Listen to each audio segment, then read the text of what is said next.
Bagaimana kepada bandar itu benar-benar diberikan hukuman yang tegas. Ya. Kalau kita dari kampus berharap yang namanya bandar itu hukum mati aja. Ada beberapa pelaku yang sekaligus korban di situ untuk anak-anak di bawah umur. Nah, ini sistem penanganannya juga memang harus terpadu. Seperti melakukan asesmen dengan dengan metode-metode khusus sehingga juga jangan sampai penegakan hukum merusak masa depan pada pelaku itu sendiri.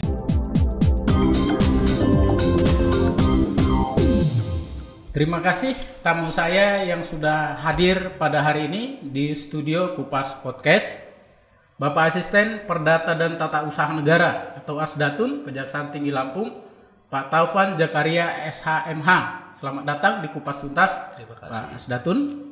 Kemudian ada pengamat hukum Universitas Lampung, Bang Dr. Yusdianto. Ya. Ini udah lama kita nggak ketemu ini, Bang Yus. Jauh di mata, dekat di hati, Bang. Iya. Nah, kemarin itu tanggal 22 Juli, Hari Bakti Adiaksa, ya. Hari ulang tahun Kejaksaan RI ke-60 tahun. Betul. Nah, ini kan publik tentu pengen tahu. Kita bicara di Lampung, Provinsi Lampung 15 kabupaten kota. Di Provinsi Lampung 15 kota, perkara apa saja selama 1 tahun terakhir ini yang memang ditangani oleh Kejaksaan Tinggi Lampung, dan perkara apa yang paling dominan? Mungkin bisa disampaikan Pak Asdatun? Terima kasih. Syukur alhamdulillah kita panjatkan puji syukur kehadirat Allah Subhanahu wa taala. Hari ini kita sama-sama berdiskusi dalam forum yang katanya tadi tidak terlalu resmi. Siap. Mengedepankan rasa santai. Mengawali tentunya kami betul jajaran Kejaksaan RI, khususnya Kejaksaan Tinggi Lampung. Kemarin kita menyelenggarakan Hari Bakti Adiaksa yang ke-60 tahun 2020. Kami mengucapkan terima kasih atas segala respon, harapan, doa dan dari masyarakat khususnya Lampung yang memberikan support kepada institusi kejaksaan dalam penegakan hukum, mendampingi segala kebijakan-kebijakan atau program masyarakat yang berdampak juga bagi kemanfaatan bagi masyarakat itu sendiri. Oke. Jadi ulang tahun ke-60 ini juga sebagai bentuk momentum evaluasi kita, seperti sampaikan tadi, beberapa hal dalam perjalanan kinerja kita kurun waktu 1 tahun ini yang dapat kita sampaikan kepada publik. Seperti disampaikan tadi, perkara-perkara apa? Sebetulnya kalau kejaksaan mengacu pada kewenangan sesuai pasal 30 ayat 2 Undang-Undang Nomor 16 2004, sebetulnya luas, Pak. Yang kita bahan cerita. Oh sorry, Pak Asdatun. Mungkin sebelum masuk ke poin itu, untuk Hari Bakti Adiaksa tahun ini pasti ada kan temanya kan? Ya. Temanya dulu mungkin ya, Bang Yus. Tapi sebelum jangan dulu masuk ke perkara. Nanti kita kupas perkaranya gitu. Betul. Nah, sebelum masuk ke situ temannya dulu, tapi sebelum disampaikan temanya, kita juga tadi lupa. Atas nama masyarakat Lampung kita mengucapkan dulu nih. Betul. Selamat Hari Bakti Adiaksa ya, yang ke-60 tahun. Mewakili masyarakat Lampung dari Kupas Tuntas, semoga kejaksaan kita ini terus berkarya ya. Sesuai dengan tupoksinya semakin baik ke depannya. Mungkin begitu ya, Bang Yus ya. Terima kasih. Betul, saya sambung sedikit. Memang temanya tahun ini terus bergerak dan bekerja. Jadi pimpinan kami jajaran kejaksaan mengusung tema ini tentunya ingin membuktikan bahwa kejaksaan ini tidak diam. Seluruh program sesuai dengan tugas pokok dan kewenangan kita senantiasa berjalan. Termasuk kita bersyukur diundang dalam acara hari ini. Tidak bermaksud kita untuk menyampaikan sesuatu yang berlebihan, setidaknya ini forum informasi kepada publik bahwa kejaksaan ada beberapa kegiatan, termasuk juga penegakan hukum, penanganan perkara. Jadi bergerak dan berkarya. Bergerak dan berkarya. Iya. Nah, berkarya itu bentuk kreasi. Seperti Bapak bilang, berkreasi itu sangat luas. Kita juga berinovasi, bagaimana perkembangan hukum di masyarakat juga dapat menyempurnakan berbagai program-program kita di masa yang akan datang. Nah, baru kita masuk ke yang tadi, Pak Asdatun. Selama 1 tahun ini berapa perkara yang dikerjakan, kemudian perkara apa yang paling banyak? Sebetulnya juga momentum ini kita sampaikan informasi ini bukan hanya di saat ulang tahun. Oke. Kita sering sampaikan, kita udah teman-teman media juga pada saat akhir tahun, Ya. Desember. Nah, pada saat itu dan sampai saat ini juga seperti Bapak sampaikan tadi, beberapa luasnya tugas kewenangan yang kita laksanakan ini bukan hanya perkara sebetulnya, Pak. Iya. Tapi saya coba contohkan kalau tentang penanganan perkara sangat beragam. Ya. Dan ini juga berkaitan dengan perkara-perkara yang sinkron dengan publikasi media. Ya. Seperti penyalahgunaan narkotika dan psikotropika, perbuatan susila, curas, pencurian dengan kekerasan, Ya. termasuk juga tugas-tugas penegakan hukum lainnya. Karena kalau kita bicara penegakan hukum kan juga bukan dimensinya pidana saja. Iya. Penegakan hukum juga ada di perdata. Iya. Nah, itulah sekilas yang saya sampaikan bahwa kami sesuai dengan tugas kewenangan tanpa membeda-bedakan jenis perkara, semua senantiasa seperti tema HBA tahun ini, bekerja dan berkarya. Ya. Itu saja mungkin yang saya sampaikan. Kalau Pak Asdatun punya angkanya nggak? Itu tadi perkara ya selama 1 tahun. Oh gitu. Nah, atau gini deh, kita ganti pertanyaannya. 1 tahun ini yang paling menonjol perkara apa, Pak Asdatun? Sama narkotika dan psikotropika. Narkotika, psikotropika ya. Itu sama kategorinya itu. Cuman mungkin subjeknya lebih meluas kepada usia muda. Oke. Artinya kategori di bawah umur yang masih dalam rentan masa-masa sekolah. Oke. Nah, ini kita anggap ini dinamika yang berkembang di masyarakat. Bahwa kalau dulu sindikat narkoba itu kita lihat di media, di televisi itu seperti sindikat internasional. Oke. Tapi ini kepada subjeknya bicara bahwa ternyata juga di dunia sekolah yang masa-masa usia sekolah begitu banyaknya yang terkait dengan narkoba. Ini kan keprihatinan juga bagi kita. Oke. Nah, saya sambung sedikit nih sebelum dipotong. Oke. Ini juga bukan kita berhenti di penegakan hukumnya. Oke. Berarti kita coba cari akar persoalannya apa. Apakah ini lolos dari jangkauan orang tua ataupun dampak lingkungan. Karena skema ini juga kita coba cari akar-akar persoalan yang mendasar. Ini menjadi penting karena penegakan hukum bukan persoalan tentang berapa besar orang yang kita tahan, tapi juga ada konstruksi karena undang-undang narkotika kita filosofinya kan ada beberapa pelaku yang sekaligus korban di situ untuk anak-anak di bawah umur. Nah, ini sistem penanganannya juga memang harus terpadu, seperti melakukan asesmen dengan dengan metode-metode khusus sehingga juga jangan sampai penegakan hukum merusak masa depan pada pelaku itu sendiri. Tapi Pak Asdatun nggak punya angkanya, nggak punya angkanya. Kalau bicara seumpama soal mengenai kasus narkoba, 1 tahun ini ada berapa perkara yang ditangani soal kasus narkoba gitu? Kalau bicara tentang penanganan perkara tentunya bisa ratusan. Karena kenapa? Kalau dari unsur penegak hukum kesetaraan, kita kan menerima juga penanganan perkara dari Polda. Nah, khusus untuk tingkat kabupaten kota itu penanganan perkara melalui Kejaksaan Negeri atau cabang Kejaksaan Negeri. Jadi kalau kita ambil rentan waktu 1 tahun ini, periode ini mungkin sekitar ratusan, itu didominasi 80% perkara penyalahgunaan narkotika. Sisanya kejahatan. Nah, kejahatan juga nggak terlalu beda jauh jumlahnya, cukup banyak juga di sini. Itu tuntutan paling tinggi selama menangani perkara narkoba. Selama ini tuntutan paling tinggi apa yang ini, Pak Asdatun? Ada sampai tuntutan hukuman mati? Ada. Di selama tahun 2019? Kalau 2020 memang belum. Karena kita nggak bisa bicara tahun, karena bicara proses penegakan hukum itu harus inkrah. Bisa juga perkara itu berawal dari tahun-tahun sebelumnya. Karena ada hak-hak hukum yang dipunyai oleh terpidana, seperti sampai kepada upaya hukum luar biasa sampai minta permohonan pengampunan kepada presiden atau gerasi. Nah, itu harus ditempuh dan itu memenuhi rentan waktu cukup lama. Jadi kalau ditanya kurun waktu tahun 2020 ini ataupun 2019 itu pasti perkara berjalan, hak-hak hukumnya masih ada. Mungkin saya Robert pertanyaan begini, komitmen kejaksaan dalam upaya pemberantasan narkoba. Kalau komitmen kita jelas. Mungkin juga sama dengan penegak hukum lainnya, kami menegakkan hukum dengan sepenuh hati, segenap kemampuan kita punya. Instrumen kita pakai peraturan undang-undang. Undang-undang itu ada kekhususan juga, ada upaya pemberatan, bagaimana si pelaku pidana itu melakukan penyalahgunaan itu. Nah, ini yang kita ambil beberapa strategi penegakan hukum terhadap pelaku-pelaku tindak pidana narkotika. Termasuk juga tadi di awal saya sampaikan sendiri bahwa pelaku dewasa dengan pelaku anak di bawah umur masa sekolah tentu sangat berbeda. Karena berkaitan pada ini persoalannya, ini dampak lingkungan memang sistemik, mereka masuk kepada organisasi crime tadi. Kalau sekolah masih lingkup tanggung jawab kita semua, masa-masa sekolah.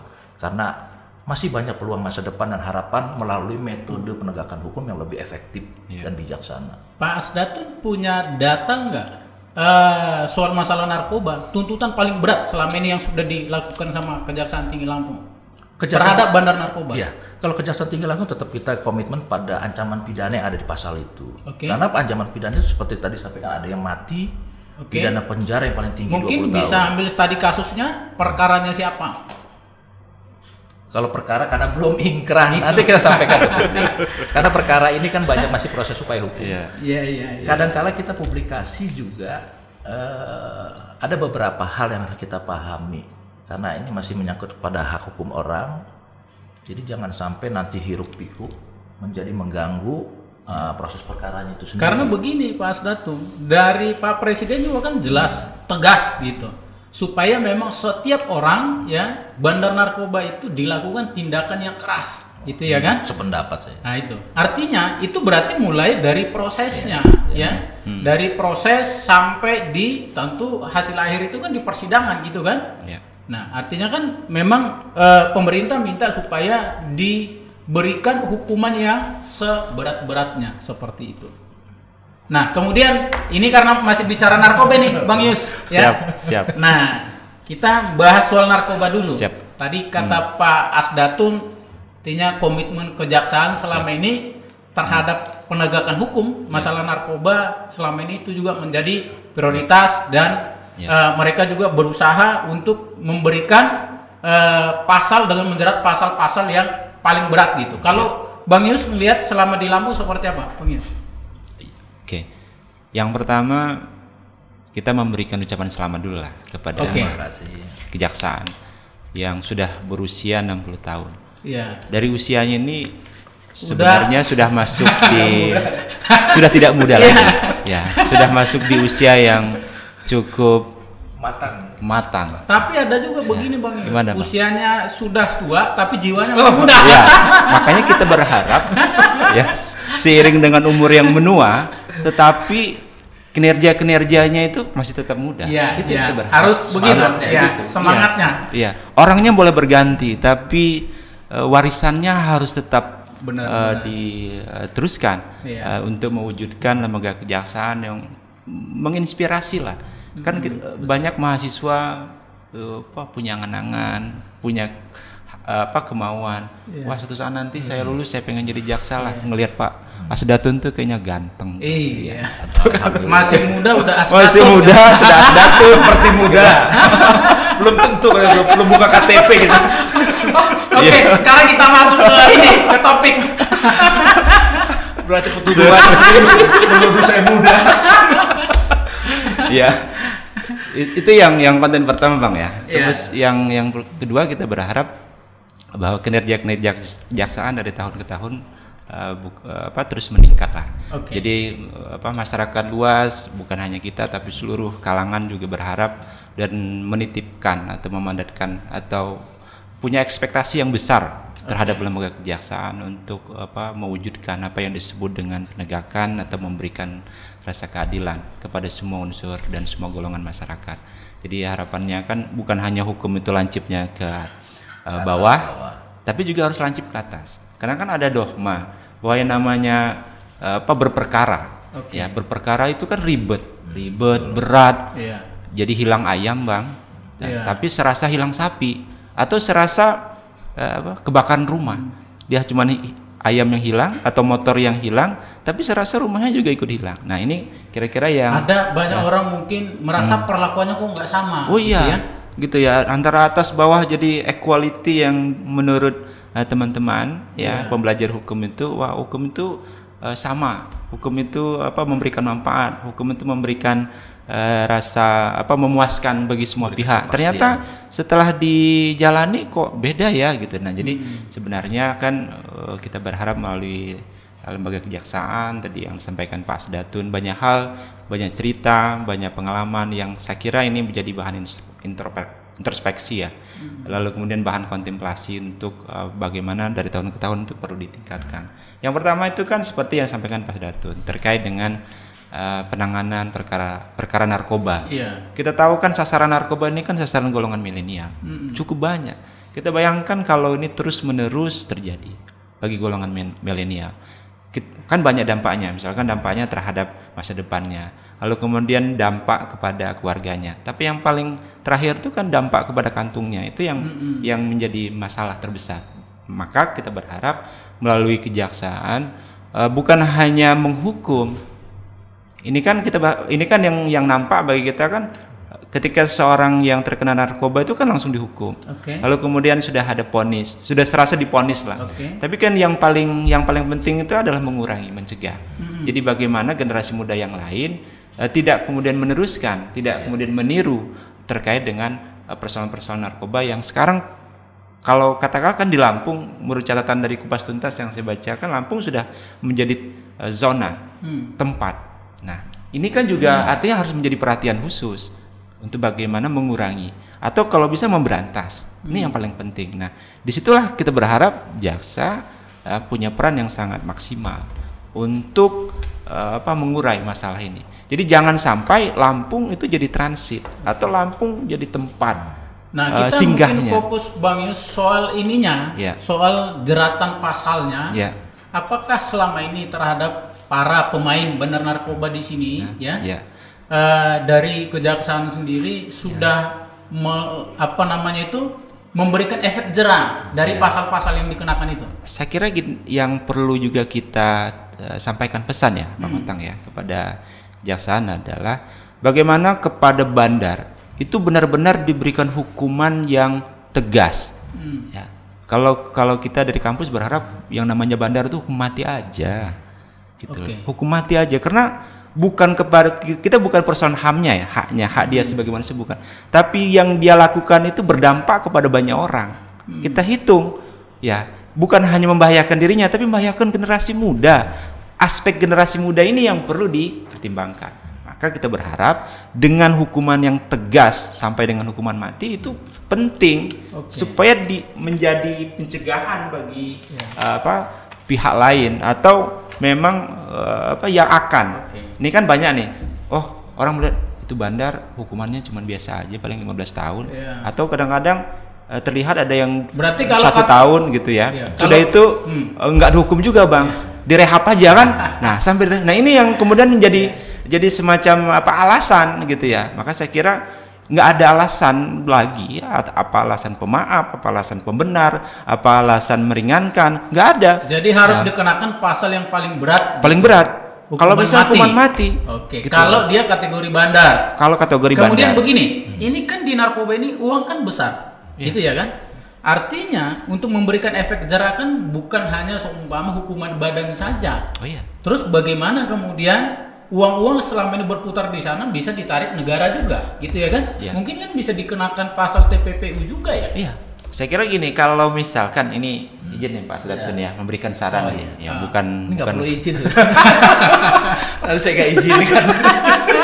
Jadi kalau misalkan sudah diketahui di persidangan atau melalui proses penyelidikan atau proses penuntutan bahwa seorang tersebut bandar, saya kira bukan hanya badannya saja yang dihukum, termasuk mengenai harta yang dihasilkan dan seterusnya mungkin harus disita.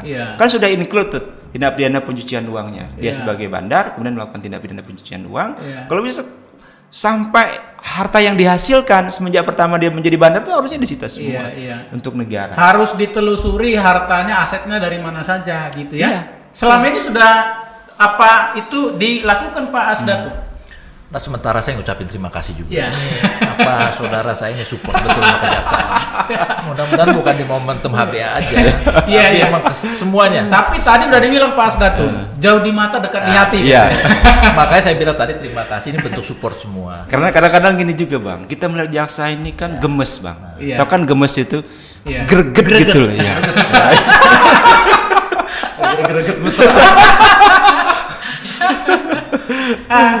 Saya lebih tertarik pada statement Pak saudara saya itu mengenai pencegahan. Kita juga jangan larut pada seberapa besar upaya-upaya pidana.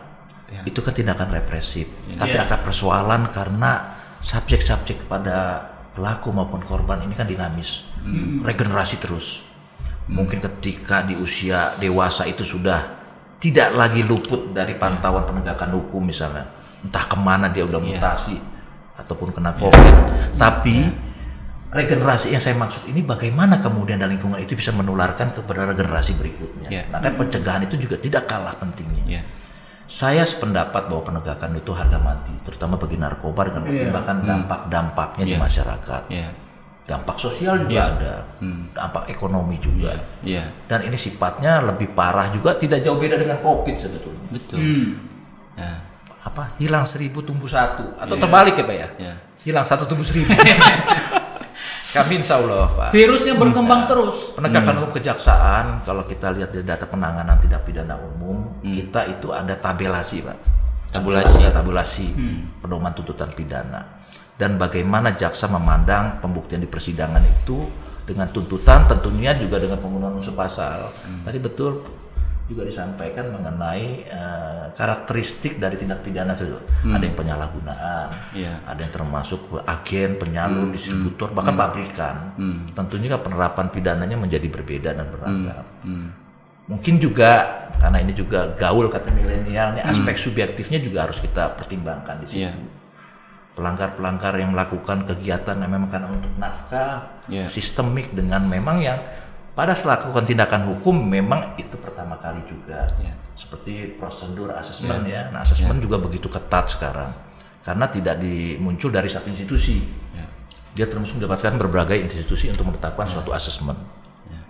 Asesmen ini juga sangat penting kenapa? Supaya kita bisa memahami antara lain latar belakangnya terjadinya perbuatan itu maupun bagaimana cara hukum melakukan pembinaan terhadap pelaku yang juga sekaligus korban. Jadi karena ini juga sebetulnya beberapa mekanisme asesmen itu juga bukan tindakan individu ataupun subjektif, karena ini ada tata cara yang mengaturnya. Dan ini dilakukan dan diputuskan bukan satu institusi. Saya komentar sedikit Pak, tertarik sebetulnya tentang pencegahan.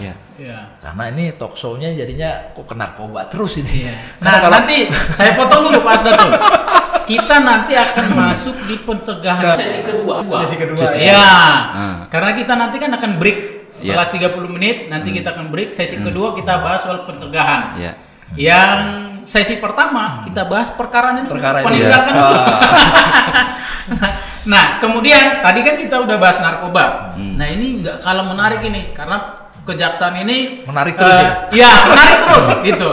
Yang paling seksi itu mungkin soal masalah termasuk seksi masalah korupsi. Itu ya kan? Nah, masalah korupsi di Provinsi Lampung ini 15 kabupaten kota gitu ya. Terakhir kita lihat ada 4 kepala daerah di sini di Provinsi Lampung yang mereka di UTT sama KPK.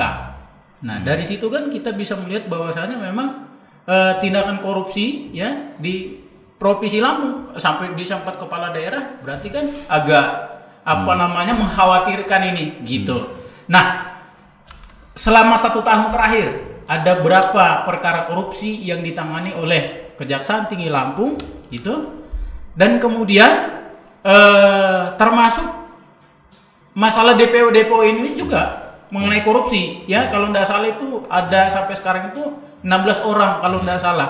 Sudah sampai sejauh mana perburuan terhadap DPO itu Pak Asdatul? Sebelum dimulai saya mau merespon sedikit aja. Kita berharap selesai di 4 kepala daerah Bang. Jangan sampai 1 gubernur dan kepala daerah yang lain. Sampai di situ aja. Kalau sampai semua disikat, waduh, bahaya kita ini. Bahaya itu. Karena apa Bang? Ternyata di 8 provinsi di Sumatera, hanya Gubernur Lampung yang belum Bang. Oh gitu ya? Jangan sampai ada tanda-tandanya di Lampung juga kan? Mudah-mudahan kita berdoa itu yang terbaik, jangan sampai ada gitu Bang. Lebih khusus. Nah, mungkin itu soal mengenai korupsi tadi 1 tahun terakhir berapa perkara korupsi yang ditangani sama Kejaksaan Tinggi Lampung, Pak Asdatul? Saya ini nuansa pertanyaan ini kalau lebih suka represif. Ya. Saya sebetulnya biar berimbang, Pak, ya. Ada represif dan juga ada pencegahan. Iya. Nanti kita masuk pencegahan yang kedua. Enggak, karena gini kaitannya gini, Pak. Ini tergantung dari sudut pandangnya. Iya. Ya. Kita kalau data kualitatifnya seperti apa? Oke. Apakah kita lebih cenderung mengamati tentang bagaimana tindakan penegakan hukum, atau bagaimana keberhasilan pencegahan hukum itu sendiri? Oke. Ya. Gitu loh. Tapi karena saya dipandu acara ini, mau nggak mau kita Harus. Bukan mendesak, Bang, tapi diminta untuk sedikit terbuka. Iya, sedikit bercerita. Kan ini kan Saya- ada baktiar yaksa. Iya.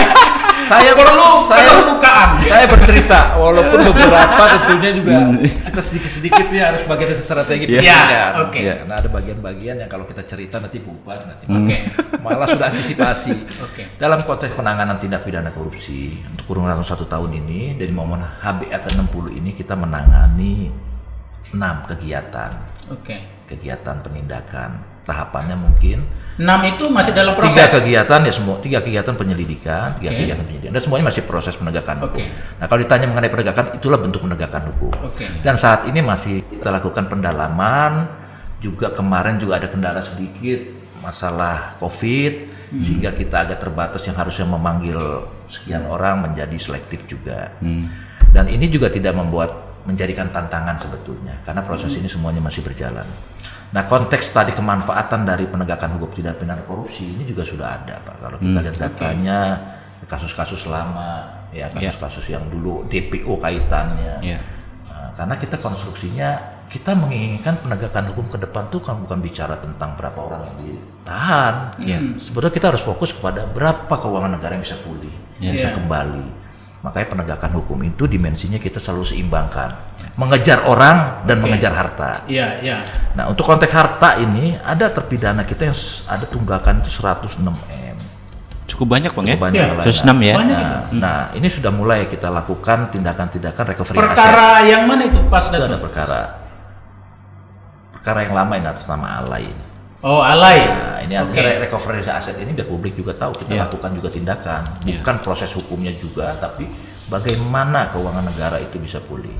Nah, mungkin ini agak menarik juga. Kebetulan disinggung Pak Asdatun tadi 106 miliar gitu ya, kasus alay. Kasus Tripanca ini kan kasus lama. Kita berharap bukan hanya Alay, tapi rekannya Alay juga Iya. dicari juga. Ya. Nah, kita bahas Apa, ini Pak? dulu. Namanya kan ya.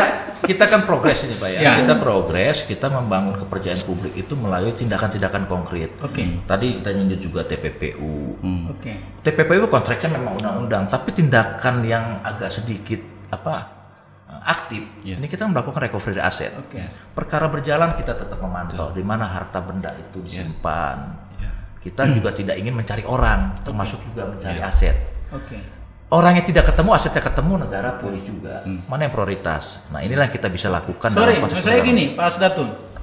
Tadi Pak Asdatun kan sudah nyinggung mengenai kasus Tripanca ini, alay. Ini kan kasus tahun udah lumayan lama lah gitu ya kan. Nah, proses pengembalian soal mengenai ganti rugi kepada negara dari aset-aset itu kenapa begitu lama atau proses seperti apa gitu? Ini bukan ganti rugi nih. Oke. Ini sebenarnya pengembalian paksa ini. Ini pengembalian paksa. Perampasan. Perampasan. Bagaimana nilai apa yang sudah dinikmati itu bisa kembali dengan cara penegakan hukum. Oke. Nah, kita juga banyak langkah-langkah sebetulnya selain recovery aset juga, karena kita masih mencari semua. Nah, mencari kan pasti butuh proses, Pak. Iya. Iya. Nah, mencari namanya, Bapak mencari jodoh juga, butuh proses juga tuh adik-adik. Iya. Karena mencari, tapi kita berbaik sangka bahwa tindakan jaksa ini masih berjalan semua. Semua asal usulnya sudah dialihkan ataupun dipindah tangankan, itu juga kita kaji semua. Karena tentunya menghadapi para pelaku ini juga bukan orang-orang yang tidak pandai. Iya. Mereka pandai menutupi, menghapus jejak dengan peralihan pindah tangan. Artinya Pak Asdatun kalau semakin lama kan proses perampasannya potensi untuk beralih tangan juga semakin besar. Sudah ini. Pokoknya kalau ini kaitan kepada hak tagih negara, ini menjadi piutang konteksnya walaupun melalui perampasan. Iya. Ini sepanjang usia ini. Oke.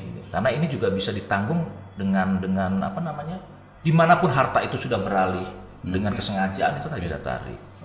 Kita juga agak keluar perdebatan di keperdataan sebetulnya. Kenapa? Karena aset ini yang lahir dari suatu tindak pidana sepanjang kita buktikan itu ada usul-usulnya kaitan perbuatan yang lalu, itu kan kita tarik juga. Itulah tindakan recovery aset. Jadi inilah yang kita ingin support masyarakat juga untuk menginformasikan. Kita bertukar informasi, artinya apabila ada informasi menyangkut bahwa adanya aset yang masih dimiliki oleh para terpidana yang masih ada kaitan pada perbuatan di masa lalu, ini kita saling berbagi. Karena suksesnya penegakan hukum bukan dilakukan oleh penegakan hukum itu sendiri. Karena kita ingin penegakan hukum itu setuntas-tuntasnya, bukan hanya memidana orang, tapi juga hitungan-hitungan keuntungan sudah dinikmati itu juga kembali juga. Nah ini kalau Bang Yus melihat upaya kejaksaan dalam upaya merampas aset-aset para terpidana itu selama ini seperti apa? Tapi sebelum dijawab, kita break dulu, nanti kita lanjutkan itu di sesi yang kedua.